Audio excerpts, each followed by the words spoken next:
Fala, nação tricolor, ligada no Sou Mais Bahia, tudo beleza? Barbaço na área, tô aqui para começar mais um vídeo, dessa vez mais um plantão tricolor com as últimas informações do Esquadrão de Aço para você, torcedor do Bahia, ficar muito bem informado. Chegou, deixa o like, se inscreve, ativa o sino, no mínimo 3 conteúdos por dia, claro, compartilha com geral para dar aquela moral muito importante pra gente. O primeiro destaque tá na sua tela e é muito importante, muito interessante, e alimenta o nosso ego, né, de torcedor, querendo ou não, né? O Bahia ainda é um dos times invictos na temporada de 2026 e com muitos jogos disputados, né? Mesmo sendo muitos jogos de Campeonato Baiano, o que equilibra aí, de certa maneira, essa estatística que o Bahia estava utilizando.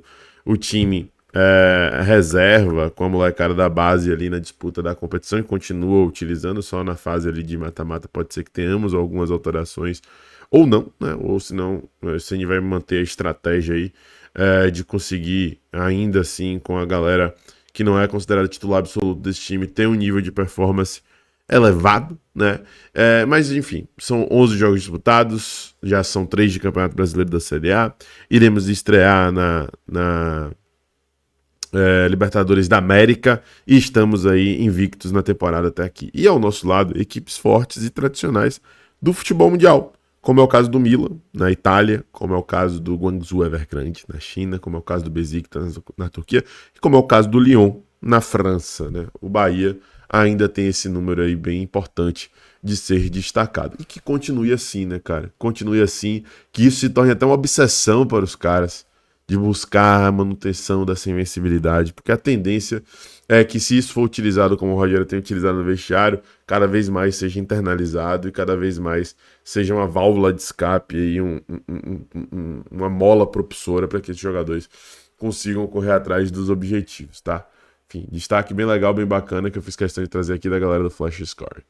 Bom, e aí? Quem vai ser o substituto de Everton Ribeiro? Teremos um jogo extremamente importante na quarta-feira contra o O'Higgins, lá do Chile, cara. E não teremos Everton Ribeiro à disposição nesse jogo. Michel Araújo, que seria uma possível alternativa, também não estará disponível, assim como David Duarte e Canu, que já são de uma outra posição.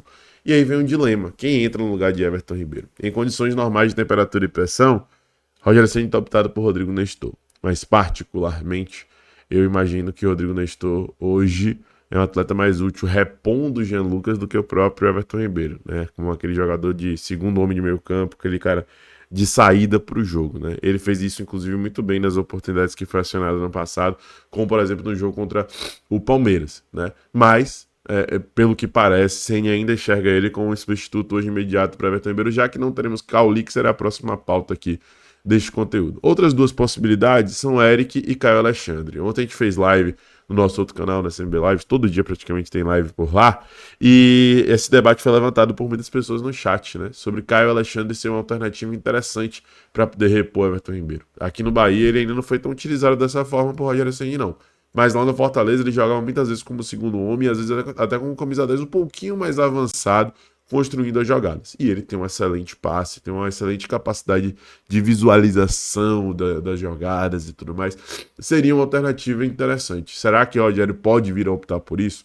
Bom, é uma opção, por mais que ela seja remota. Vamos ver aí qual vai ser a decisão do nosso treinador. E aí eu quero saber, qual é a sua opinião? Fala nos comentários. Vamos para a pauta Cauli, porque ele falou, né? Ele falou pela primeira vez.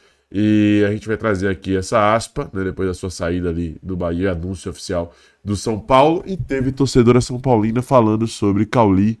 A Ana Carolina falou sobre ele e trouxe alguns destaques da torcida do Bahia. Vamos ver. Contratou o Cauli, aí eu fui atrás de ver as reações dos torcedores do Bahia. Esse tweet me pegou. Bahia é o mundo e o mundo dá voltas, Cauli. O que fez com Bahia jamais ficará impune. O mundo tem leis. O adjetivo preguiçoso foi o mais usado, disparado, mas eu fiz questão de puxar o histórico dele pra gente tá entendendo, né, como é que é essa história. Pra começar, ele vem pra uma posição que há muito tempo o São Paulo procura. Camisa 10, armador, que não usa a cabeça só pra enfeite, ele é inteligente, ele é habilidoso, ele é ambidestro, tem capacidade de infiltração, rola fazer um falso 9, segundo atacante, um 8 se precisar, multiusa. É completamente ofensivo, então não espere ali um poder de marcação, não vai estar fazendo. Fez carreira na Alemanha, veio pro Brasil em 2023 pro Bahia, onde foi a época prime dele. Tanto que no final da temporada despertou o interesse do Palmeiras, eles ofereceram 6 milhões de euros, o Bahia não quis vender. Mas aí o negócio começou a desandar, começou a ficar acomodado, ele não é aquele tipo de jogador que te chama a responsa, e o bicho pegar, ele não vai entrar pra resolver. O que dá pra afirmar é que ele é um bom jogador, mas depende dele, tem que ver se ele vai querer mostrar serviço. O São Paulo contratou o Cauli, aí eu fui atrás de ver as Depende dele, vamos ver se ele quer mostrar serviço. No Bahia já tava em estágio, né, por mais que eu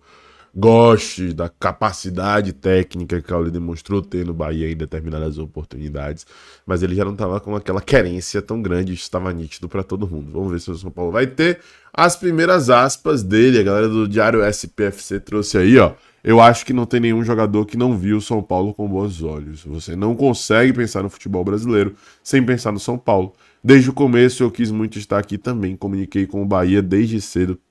E aí demorou um pouco para os clubes se acertarem, mas tinha uma vontade muito grande, uma motivação muito grande de vir para cá, aquela ensaboada que é normal, é natural de um jogador que está chegando em uma outra equipe. E realmente São Paulo é um time muito forte dentro do cenário do futebol brasileiro e internacional, né? 3 mundiais e tudo mais. Enfim, falar de São Paulo é chover no molhado. Ele não está errado em afagar esse ego, mas ele revela uma coisa importante, né? Que havia um interesse, uma negociação que já corria há algum tempo.